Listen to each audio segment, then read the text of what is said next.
흔적이라는 주제를 가지고 말씀을 묵상하고 설교를 준비를 했습니다. 그래서 제목을 죄의 흔적, 사랑의 흔적 이렇게 좀 잡아봤어요. 로마서 1장에 보면은 구원받지 못한 사람들이 하나님께 대해서 나 하나님 몰랐다, 어쩔 수 없었다 이렇게 핑계댈 수 없다고 분명히 말씀을 합니다. 왜 그렇죠? 만물에 하나님을 알만한 것이 분명히 보여져서 알게 됩니다, 이렇게 말씀을 하고 있습니다. 그러니까 어떤 신학자는 그 말씀을 가지고 로마서 1장 18절인가요? 거기죠. 그 말씀을 가지고 뭐라고 했냐면은 온 우주에는 하나님의 지문이 남겨져 있다. 이 하나님의 지문이라는 표현을 했어요. 우리 눈에 보이지 않지만 하나님은 곳곳에 이제 변함없는, 또 거부할 수 없는 하나님의 지문을 남겨뒀다라는 거예요. 그러니까 우리가 진지하게 반응만 하면 하나님을 발견할 수 있다라는 것입니다. 하나님 없다라고 할 수 없는 빼박 증거들이 분명히 있다라는 거예요. 그래서 핑계할 수 없다.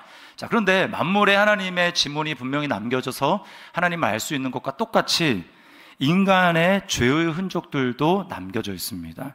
그래서 오늘 본문이 그것을 고발하고 있어요. 1절에 보면 죄가 마음판에 또 제단 뿔에까지 새겨져 있다라고 이야기를 합니다. 또 3절에 보면 온 영토에도 유다의 죄가 묻어져 있다라고 이야기를 하고 있어요. 요즘에 이제 그 범죄 수사는 다 과학 수사로 하게 됩니다. 그렇죠? 과학 수사. 그래서 현장에 가면 증거들이 차고 넘칩니다. 머리카락, 그것도 증거가 되죠. 또 타액이 묻은 무슨 담배꽁초, 무슨 이렇게 면봉, 이런 것도 다 DNA를 밝히는데 결정적인 단서가 됩니다. 그리고 이제 살인사건 났다 그러면 거기에 이제 혈흔이 남아 있습니다. 겉으로 보기에는 다 깨끗이 닦아도 이제 이렇게 드라마 다 보셔서 알죠? 루미놀이라고 하는 그 액체를 뿌린 다음에 불을 끄면 형광색으로 해가지고 혈흔이 다 남게 돼요. 우리 눈에는 안 보이지만 그렇게 남게 됩니다. 또 핸드폰을 부서도 어떻게 됩니까? 요즘에 디지털 포렌식 해가지고 다 복구해냅니다. 그리고 통신사를 통하면 이제 핸드폰이 없어도 누구와 통화했는지 이게 기록이 다 남게 되어 있어요. 그러니까 거부를 할 수가 없습니다. 증거가 다 남아 있어요. 우리는 이런 세상에 범죄 수사하는 모습들을 보면서 무엇을 깨닫게 됩니까? 인간도 이렇게 하는데 인간을 만드신 하나님은 얼마나 많은 증거를 가지고 계실까? 우리 눈에는 없다. 내가 뭔 죄를 졌다고 하느냐? 나는 죄인이 아니다. 나는 잘못이 없다. 세상에 나만큼만 살라고 해라 라고 얘기한다고 할지라도 하나님 앞에 가면은 다 드러나게 되어 있다라는 거예요. 근데 문제는 뭐냐면 인간이 참 안타까운 점은 인간은 속인다라는 겁니다. 누구까지 속이냐? 자기까지 속인다라는 거예요. 9절에 보면 만물보다 거짓되고 심히 부패한 것이 마음이다. 인간의 마음이다. 이렇게 이야기를 합니다. 그러니까 우리는 서로를 바라보면서 저 사람은 정말 법 없이도 살 사람이다. 정말 선한 사람이다. 정말 순수한 사람이다. 이렇게 생각을 할지 몰라요. 그러나 그렇지가 않습니다. 이거 굉장히 순진한 생각이에요. 그래서 성경에 읽다 보면은 공간복음에 어떤 사람이 예수님에 대해서 선한 선생님이요 라고 이야기를 하지 않습니까? 그 얘기를 듣고 예수님 바로 반박을 합니다. 왜 나를 선하다고 하느냐? 하나님 한 분 외에는 선한 분이 없다, 이렇게 얘기합니다. 그 얘기는 예수님이 죄가 있다라는 얘기가 아닙니다. 무슨 뜻입니까? 너가 나를 사람이라고 생각하고 그렇게 선하다고 얘기하는데 그건 잘못됐다라는 거예요. 예수님을 하나님이라고 생각하고 그렇게 말을 했다면 오케이. 근데 그 사람은 예수님을 하나님이라고 생각하지 않고 그냥 탁월한 인간이라고 생각하고 그런 관점에서 예수님을 선한 선생님이라고 했기 때문에 그것이 잘못됐다고 예수님은 지적하는 것입니다. 자, 우리의 마음은 부패했어요. 다 그래서 거짓으로 치우칩니다. 그래서 우리는 어떻습니까? 항상 나에 대해서는 매우 관대하고 남에 대해서는 매우 엄격한 잣대를 들이대요. 자기 잘못에 대해서는 어쩔 수 없었다. 나는 의도는 그게 아니었다. 이렇게 얘기를 하고 다른 사람이 잘못하면 어떻습니까? 가차 없습니다. 어떻게 인간이 그럴 수가 있느냐라고 이야기를 하는 것이 우리예요. 참 희한합니다. 그래서 똑같이 주어지는데 우리는 항상 다른 사람이 더 좋다라고 생각을 해요. 더 크게 보이다고 생각을 합니다. 얼마 전에 배달 음식을 시켜서 먹었어요. 똑같은 메뉴였습니다. 그리고 꽃배기 이런 거 아니까 똑같은 메뉴, 똑같은 양을 시켰는데 건이가 누나 거랑 바꿔 먹고 싶다는 거예요. 그 이유는 누나 게 더 많아 보인다라고 하는 것입니다. 어떻게 그렇게 정말 그럴 수 있는지 모르겠어요. 말씀을 들을 때도 마찬가지입니다. 우리는요, 제 말씀을 들을 때 나는 아니라고 생각을 합니다. 나는 그 정도는 아니다. 나는 그 정도는 아니다. 저 말씀은 딱 누구한테 해당되는 말씀입니다. 딱 누구 집사님, 또 누구, 그 사람에게 맞는 말이라고 생각을 합니다. 그래서 말씀을 들을 때도 거짓되고 부패한 마음이 우리 안에 끊임없이 작동을 해가지고 말씀이 나에게 향하는 것을 자꾸 이렇게 이제 방어를 하면서 비껴가도록 그렇게 합니다. 그런데요, 우리는 겉모습만 보지만 하나님은 우리의 마음이 어떻게 작동되는지 우리의 동기와 생각까지 다 살피신다고 말씀을 해요. 그래서 10절에 이렇게 이야기를 합니다. 10절을 다시 한번 읽어볼까요? 시작. 나 여호와는 심장을 살피며 폐부를 시험하고 각각 그의 행위와 그의 행실대로 보응하나니. 네, 우리는 다른 것에 대해서 다 눈이 밝지만 자기 자신에 대해서 내가 얼마나 거짓되고 부패되었는지에 대해서는 눈이 멀어져 있어요. 그 하나님이 우리에게 지적하시는 죄가 무엇입니까? 우리에게 빼박친 거 말씀하시는 게 뭡니까? 그건 바로 우리가 하나님의 것을 내 것이라고 주장한다라는 것입니다. 하나님의 것을 내 것이다. 이게 바로 11절이 이야기를 하는 거예요. 11절에 이렇게 얘기합니다. 불의로 치부하는 자는 자고새가 낳지 아니한 알을 품음 같아서 그의 중년에 그것이 떠나겠고 마침내 어리석은 자가 되리라. 자고새라고 하는 새가 있습니다. 근데 그 새는 자기 알뿐만 아니라 이거저거 보이는 알을 다 갖다가 자기 새끼인 양, 자기 알인 양 갖다가 품는 거예요. 자, 그렇게 해서 다 자기 새끼가 되면 좋겠지만 어떻게 됩니까? 알 까고 나면, 부화가 되고 나면 자기 새끼 아닌 새끼는 결국은 새끼에서 좀 이상한데 결국은 다 날아가 버린다라는 겁니다. 자기 게 안 된다라는 거예요. 저는 그런 생각을 많이 합니다. 우리 인생은 이제 처음에 이제 게임 머니를 어느 정도 받아가지고 게임판에 참여하도록 부름받은 그런 사람들이다. 다 사람들이 자기 게임 머니를 가지고 게임판에 게임을 합니다. 어떤 사람은 그 게임을 하는 중에 수완이 좋아가지고 굉장히 많은 돈을 법니다. 게임 머니를 굉장히 많이 벌어요. 처음에는 이제 다 이게 나눠줘서 이게 한 거야 라고 생각을 하지만, 근데 이제 게임이 오래될수록 어때요? 이제 혼자 못하니까 이제 피곤하다. 다른 사람이 그 자리를 대신합니다. 그리고 내 자리를 대신해서 내가 가지고 있는 그 게임 머니를 물려받아가지고 계속 그 게임을 하는 거예요. 그러다 보니까 어떻게 됩니까? 점점 시간이 오래 지날수록 이제 원래부터 내 것이라고 생각을 하는 것이죠. 받았다라는 생각을 잊어버리게 되는 것입니다. 네. 그게 바로 인간의 모습이라는 거예요. 찬양 가사처럼 나는 나그네로 왔는데 왜 주저앉게 되었나? 나는 청직인데 언제부터 내 삶의 주인이 되어버렸나? 사람들은 원래부터 자기가 주인이었다고 다 모든 것이 자기 것이라고 이야기를 합니다. 내 돈, 내 시간, 내 건강, 내 업적, 내 가정, 또 나의 마이를 계속해서 붙입니다. 나의 마이를. 우리를 보십시오. 교회 안에서 봉사를 합니다. 근데 봉사를 할 때 어떻게 합니까? 내 시간의 일부를 떼어서 하나님 앞에 드린다고 생각을 해요. 은연중에 그렇게 생각을 합니다. 내 시간을 하나님 앞에 드리는 거예요. 내 시간. 헌금을 합니다. 내 돈에서 하나님께 드린다고 생각을 합니다. 전제가 틀렸어요. 벌써 전제가. 물론 봉사를 하는 게 잘못됐다라는 거 아닙니다. 하나님 앞에 헌금하는 게 잘못됐다라는 거 아니에요. 그런데 뭐가 문제입니까? 전제가 잘못된 거죠. 내 시간 중에서 일부를 떼어서 하나님 앞에 드린다. 이 벌써 판이 잘못된 것입니다. 여러분, 마지막 날에 우리 모두가 다 하나님의 심판대 앞에 서게 됩니다. 자신의 인생을 자기의 것이라고 그렇게 주장하며 살아간 사람들, 돈도 시간도 모든 것을 자기만을 위해서 그렇게 살아간 사람들은 하나님의 심판을 피하지 못하게 될 것입니다. 그들은 기회가 없을 거예요. 그 결과가 무엇입니까? 그렇게 산 삶의 결과, 자고새가 자기가 낳지 않는 알을 품어서 하는 그 결과, 하나님이 뭐라고 말씀합니까? 4절 말씀에 하나님의 진노 가운데 유배를 당할 것이라고 말을 해요. 4절 다시 한번 읽어보겠습니다. 내가 내게 준 내 기업에서 네 손을 뗄 것이며 또 내가 너로 하여금 너의 알지 못하는 땅에서 내 원수를 섬기게 하리니 이는 너희가 내 노를 맹렬하게 하여 영원히 타는 불을 일으켰음이라. 여러분, 이게 하나님의 영원한 심판인 지옥의 이미지를 너무나 생생하게 우리에게 보여주고 있습니다. 너희가 그렇게 해서 영원히 타는 불을, 나의 진노의 불을 일으켰다라고 말씀을 하고 있어요.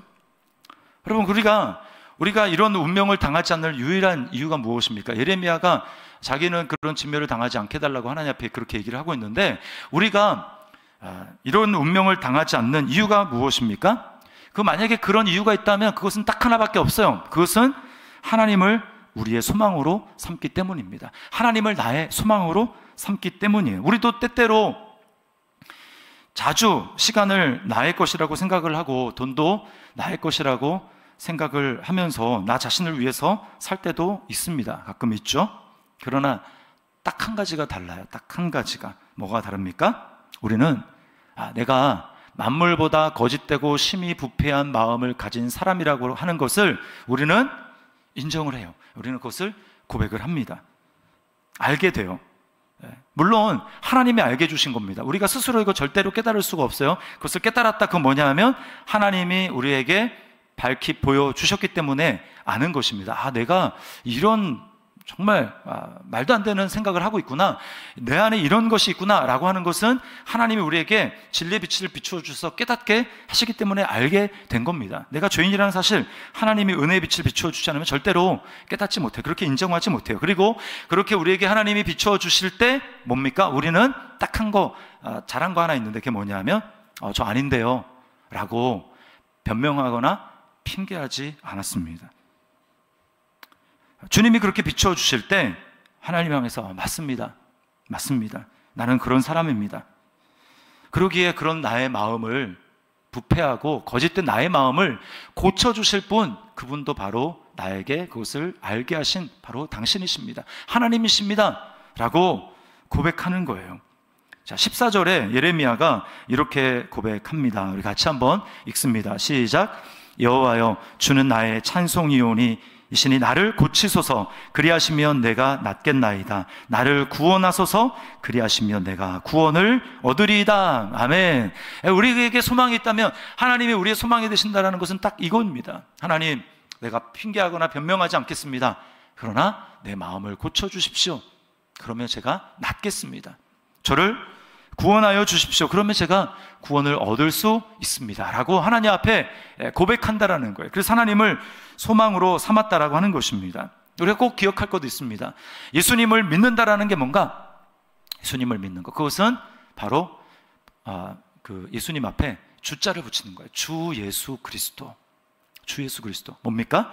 예수님이 나의 주인이 되신다라고 고백을 하는 것입니다. 이것을 잊어서는 안 돼요. 이게 신앙생활의 가장 핵심입니다. 핵심. 예수님을 믿느냐 믿지 않느냐는 딱 이것으로 판단이 되는 거예요. 그냥 영접 기도를 했다가 아니라 그분이 나의 주인인가? 내가 그 앞에 내 모든 것은 다 당신의 것입니다. 내 시간도, 나의 생명도, 나의 건강도, 나의 모든 것도 다 당신의 것입니다 라고 하면서 그 앞에 무릎 꿇고 나는 당신의 종입니다 라고 고백하는 거예요. 여러분, 이것이 바로 예수님을 믿는다라고 하는 것의 의미입니다. 그냥 영접 기도하는 게 예수님을 믿는 거 아니에요. 예수님을 주로 고백하고 그 앞에 무릎을 꿇는 것입니다. 여러분, 어떻게 예수님이 내 삶의 주인이 되십니까?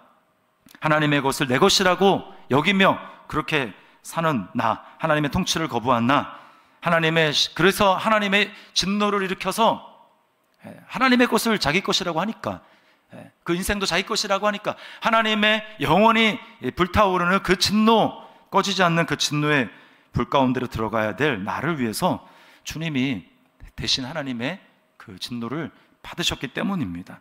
그래서 예수님은 그의 피값으로 저와 여러분을 사셨다고 말씀을 해요. 우리는 두 번 하나님께 빚을 졌습니다. 우리가 창조될 때 하나님은 우리를 만들어 주셨죠. 우리에게 만들어 주셨습니다. 그런데 우리가 내가 주인이 돼서 내 스스로 살려고 했기 때문에 하나님의 진노를 샀고, 또 하나님은 예수 그리스도를 보내서 그 피값으로 우리를 대신하게 하셨고, 그래서 그 피값으로 또 우리를 사셨다고 말씀을 합니다. 그러니까 우리는 하나님께 두 번 빚진 사람이라는 거예요.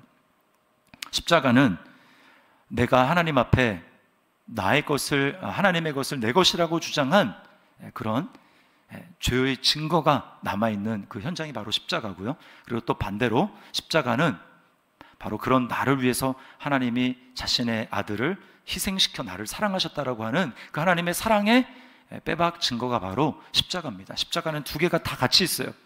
내가 죄인이야라는 그 판결, 그리고 하나님이 나를 사랑하셨다는 그 하나님의 사랑의 확증, 이게 바로 십자라고 하는 거예요. 그래서 예수님의 손에 증거, 흔적이라고 할 때 주님은 우리를 향한 그 사랑한다라는 것을 우리에게 흔적으로 남겨주시기 위해서 주님은 손에 부활하실 때 왜 그렇게 하셨는지 손에 못자국이 남아있고 주님의 옆에는 옆구리에는 창자국이 남겨져 있습니다. 내가 너희를 이만큼 사랑한다라고 하는 거죠. 사랑의 증거, 사랑의 흔적, 이걸 주님이 영원토록 가지고 계시는 거예요. 그러므로 여러분, 우리가 그런 주님을 나의 주라고 인정하고 이제는 내가 주인 된 삶이 아니라 예수 그리스도가 나의 주라고 고백하며 살아가는 삶은 이제 매일매일 이것을 훈련하는 삶이에요. 어떻게 내 삶이 아니죠. 주님이 나에게 허락해 주신 이것을 하나님께 다시 올려드릴까? 청지기로 맡겨주신 내 삶을 어떻게 내 삶 가운데 구체적으로 주님의 주 되심을 드러내며 그렇게 살아갈 것인가?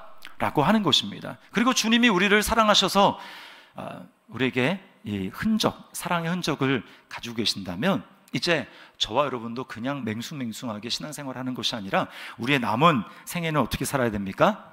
우리도 이제 전에는 내 안에 범죄 흔적이 남겨져 있었다면, 그래서 하나님 앞에 감출 수 없는 범죄 흔적을 가지고 있었다면 이제 우리 안에는 예수의 피뿌림으로 말미암아 하나님의 사랑의 흔적을 가지고 있는 거 아닙니까? 우리 안에 있는 그것을 이제 겉으로 드러내는 삶을 살아야 돼요. 내 안에 예수의 피가 하나님의 사랑의 흔적이 남겨져 있습니다 라고 하는 것을 이제 손발로 살면서 그것을 예수님이 마치 그 손과 옆구리에 우리를 향한 사랑의 흔적을 가지고 계시듯이 우리도 주님이 주인 되시고 나도 주님을 사랑합니다 라고 하는 그 삶을 살아내므로 이제 나의 남은 삶은 주님을 위해서, 내가 주님을 위해서 사랑의 흔적을 남기고 가는 그런 삶이어야 하는 것입니다. 그래서 제가 이 마지막에 바울 사도의 고백이 생각이 났어요. 갈라디아서 6장 17절 하반절에 바울 사도는 이렇게 얘기합니다. 내가 내 몸에 예수의 흔적을 지니고 있노라. 그래서 여러분 우리에게는 어떤 흔적이 있습니까? 이거 정말 예수님을 위해서 살다가 저에게, 만약에 그렇게 살지 않았으면 저에게 없어도 될 것인데 예수님을 위해서 살았기 때문에 저에게 이것이 남았습니다. 바울에는 예수의 흔적이 뭔지 모르겠어요. 채찍에 맞고 매에 맞고, 그래서 예수님 때문에 복음을 전했기 때문에, 그러지 않았으면 갖지 않아도 될 그런 상처와 여러 가지 것들, 그게 몸에 흔적으로 남아져 있는 것이죠. 여러분에게는 어떤 흔적이 지금 있습니까? 저도 아직도 딱히 예수님 때문에 겉에 이렇게 드러난 흔적은 이렇게 드러낼 만한 그런 것은 없는 것 같아요. 우리가 예수님을 사랑하기 때문에 전에는 내 안에 찾을 수 있는 것이 죄의 흔적뿐이었다면 이제는 예수 그리스도로 말미암아 우리 안에 예수님을 사랑하는 흔적, 사랑하기 때문에 주님을 따라가기 때문에 내 안에 남겨진 그 흔적, 그 흔적들을 우리가 다 하나님 앞에 가지고 주님 앞에 살아가는 그런 저와 여러분 삶이 될 수 있기를, 그것이 바로 예수님을 주라고 고백하며 살아가는 삶의 모습이라는 것입니다. 그래서 우리 모두가 다 크고 작은, 어떤 사람은 큰 흔적, 어떤 사람은 작은 흔적, 그 흔적들을 가지고 주님 앞에 섰으면 좋겠어요. 제가 이게 딱 맞는 예가 될지 모르겠지만 이제 어떤 분이 이제 주방 봉사를 너무 오래 하셨어요. 그래서 이전 교회에서 있었던 일인데요. 그래서 자식들이 엄마가 그 주방에서 고생하는 거, 주방에서 돈 받는 거 아니죠, 교회 주방에서 너무 고생하는 거, 막 무거운 거 들고 하는 것 때문에, 우리 엄마가 집에서 그럴 대접 받을 분이 아닌데 그렇게 하는 것 때문에, 건강이 나빠지는 것 때문에 굉장히 이제 막 하지 말라고 막 그랬는데, 그분이 이제 하나님이 자에게 주신 은사와 달란트가 그거기 때문에 계속 이제 하는 겁니다. 근데 이제 오래 이제 그 일 하다 보니까 어때요? 막 이렇게 무거운 솥 들고 막 하다 보니까 이제 나중에 이제 어깨가 아픈 거예요. 어깨가. 저는 그 부분은 하나님 앞에 갈 때 내가 주님 때문에 이 어깨 아픈 거, 이게 주님을 섬긴 저의 흔적입니다 라고 말할 수 있을지 모르겠어요. 우리가 이제 이전과 다르게 내가 나의 것을 나의 것이라고 생각하고 그렇게 살아가던 죄의 흔적만 남는 삶이 아니라 이제는 예수 그리스도를 나의 주로 고백한 나의 삶이 내가 주님이 나를 사랑하듯 나도 주님을 사랑하기에 그 사랑의 증표와 사랑의 흔적을 내 삶 가운데 가지고 간직한 채 우리 주님 앞에 그렇게 살아가고 주님 따라가고 또 주님 닮아가고 마지막 날 주님 앞에 서는 우리 모두가 될 수 있기를 주님의 이름으로 축원합니다.